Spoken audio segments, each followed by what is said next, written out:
भारतानं हायपरसॉनिक क्षेपणास्त्राची चाचणी करून जगामधील निवडक देशांच्या पंक्तीमध्ये बसण्याचा मान पटकावलेला आहे।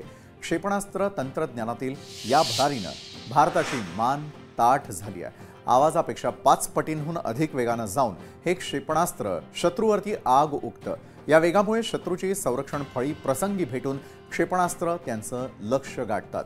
क्षेपणास्त्र सज्जतेमध्ये आजवर भारतानं मोठी आघाडी घेतली आहे। विविध प्रकारची क्षेपणास्त्र स्वबळावर विकसित केलेली असून हायपरसॉनिक क्षेपणास्त्राची निर्मिती हा या मालिकेतील मोठा अध्याय ठरू शकतो।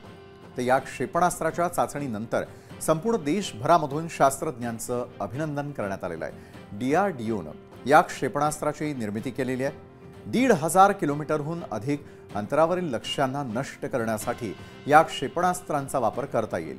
हैदराबाद इथल्या doctor APJ Abdul Kalam missile कॉम्प्लेक्ससह DRDOच्या विविध प्रयोगशाळांमध्ये या क्षेपणास्त्राची निर्मिती झाली आहे। दरम्यान हायपरसॉनिक क्षेपणास्त्र म्हणजे काय हे अगदी सोप्या भाषेमध्ये आता या क्षणाला आपण समजून घेणार आहोत। तर हे क्षेपणास्त्र कशा प्रकारे काम करतं, काय काय त्या ठिकाणी घडत असतं त्यावरती आपण एक नजर टाकूयात। हायपरसॉनिक क्षेपणास्त्र म्हणजे काय तर हायपरसॉनिक ग्लाइड व्हेइकल आणि हायपरसॉनिक क्रूज असं म्हटलं जातं।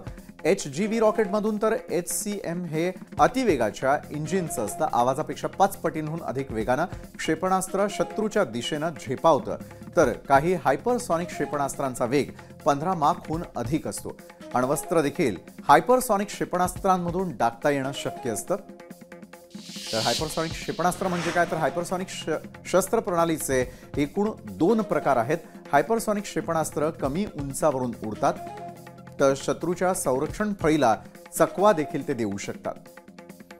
तर हायपरसॉनिक क्षेपणास्त्रांचा वेध घेऊन ती रोखणं अशक्य आहे, तर हायपरसॉनिक क्षेपणास्त्रांचा मागोवा घेऊन नष्ट करणं कठीण आहे।